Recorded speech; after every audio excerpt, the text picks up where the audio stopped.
Hello everyone, welcome back to our podcast. Hi guys, how are you today? Hopefully you are doing well and staying safe. Yes, especially if you're listening to this while doing homework, preparing for exams, or maybe even working on your thesis. We know how a hosting academy life can be deadline, group project, presentation, sometimes it feels never ending. Exactly, and that actually very related to what we're going to talk about today because education is something we all experience almost every single day of our lives. By the way, thank you so much to everyone who has supported this podcast. We are really happy to see more people listening, sharing, and even giving feedback. It means a lot to us because this podcast is just about talking, it's about creating discussion that matter. Here we have relaxing conversation, but they're always based on real data, real research, and real issue happening around us. Today topic is quite serious but very important. We're going to talk about Indonesia education system. Alright, let's go! Let's start with the structure. Formal education in Indonesia consists of early childhood education, elementary school, junior high school, senior high school, higher education. And instantly, the system is managed by the government throughout the Ministry of Education.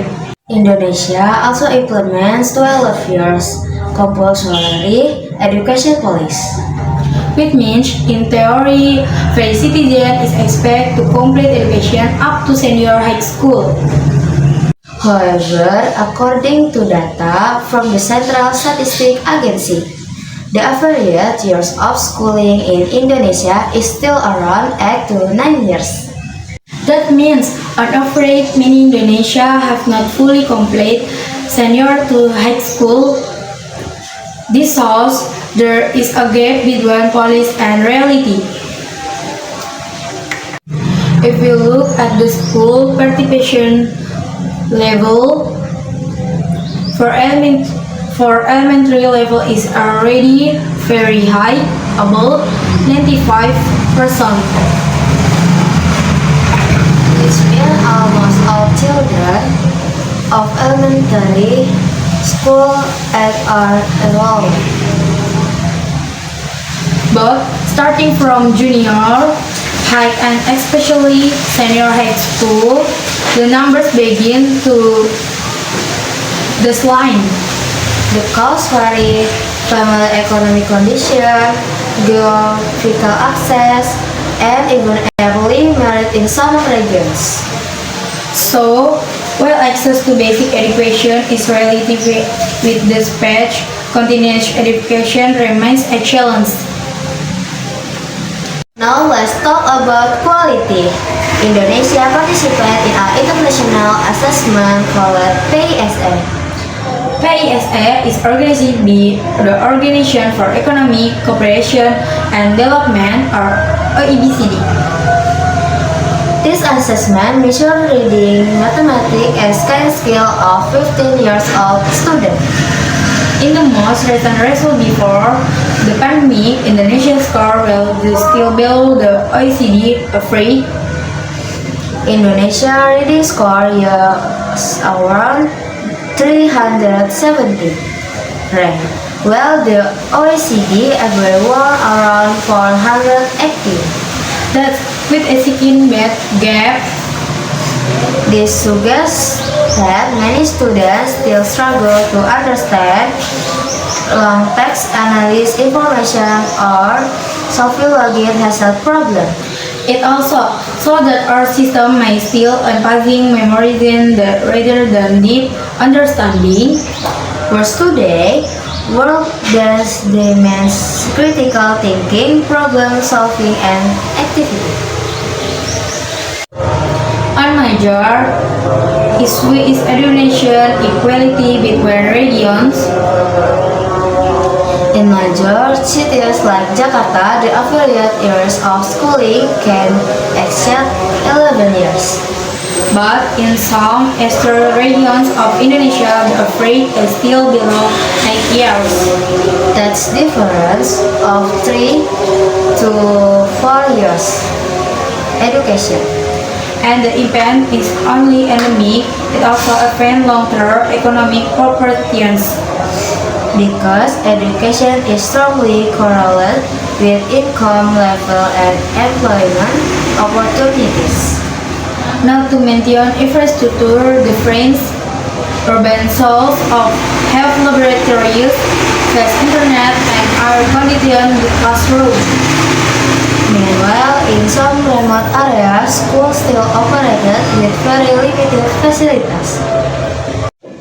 The COVID-19 pandemic became a major test for Indonesia education system.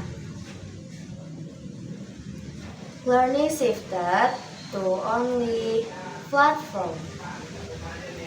But not all students had access to good or stable internet connection. Several reports mention learning loss, a decline in academic ability due to net remote learning. This especially affects students from lower income families. The pandemic clearly exposed digital access inequality.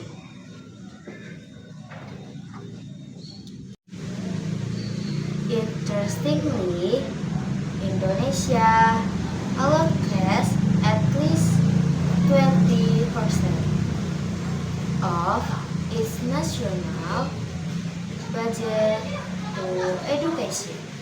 This is mandated by the Constitution and treaty with it is Swiss subtennial. However, the challenge lies in effective references and a equitable distribution of the budget. Because a legal budget does not entirely guarantee legal outcomes. Currently, Indonesia is undergoing transformation through the Merdeka curriculum. It focuses on project-based learning and character development. The goal is to make students more active, creative, and concept-oriented in their learning. Is implemented consistently and supported by adequate teacher learning. This could be a major step forward.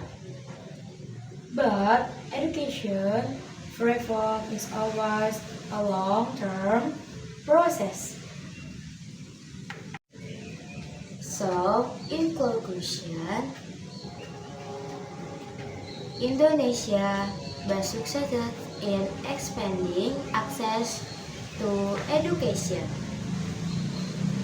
Elementary participation rates are high, and more students than ever before are entering the education system.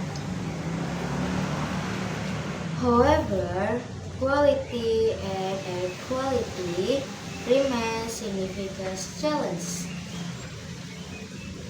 Data shows that we are still behind in global literacy and numeracy performance, especially compared to the OECD average. There are still gaps between urban and rural areas, between those who have access to technology and those who don't. But at the same time, there is hope curriculum reforms like the Merdeka curriculum. So that change is happening. The government has allocated a significant portion of the national budget to education, so the foundation is there. The question now is about efficiency, consistency, and long-term commitment. Because education reform is not something that shows instant result. It takes years, even generations. And as students ourselves, we are actual part of this system. We experience it very quick.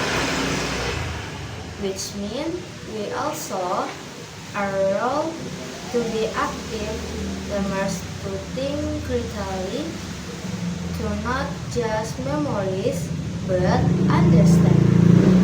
Because ultimately, the quality of education determines the future quality of non-kin. And the future of Indonesia depends on how well it will prepare today's students. We hope today discussion give you new insights, maybe even new question to think about. If you enjoyed this episode, don't forget to share it with your friends, classmates, or anyone interested in education topic. You can also let us know what topic you want us to discuss next. Thank you so much for staying with us until the end of this long episode. We really appreciate your time. See you in the next video. Stay curious Stay critical and keep learning. Bye-bye. Behind the scene. Hello everyone, welcome back to our podcast. Hi guys, sorry today. Hope you are doing well and excited. Exactly, and that actually very related to what. Aduh, jangan the data from the from the center. It means a lot to us because this podcast is us just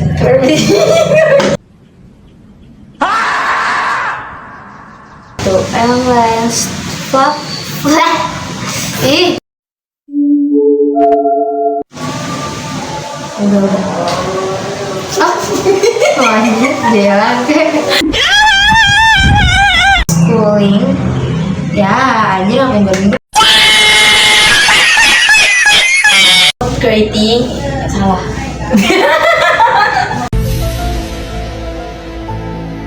Yes. Oh. We have. Apa ya? However, according to data,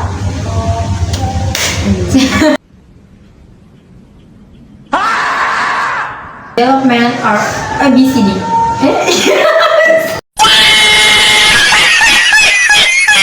Complete.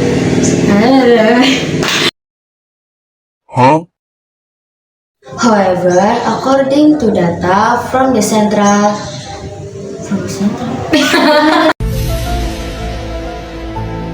still around us. Kok around us ya? Which means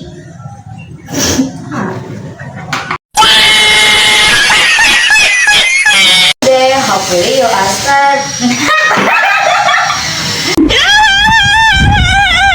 However, according to data from the Central Statistic Agency, the average years of Indonesia school.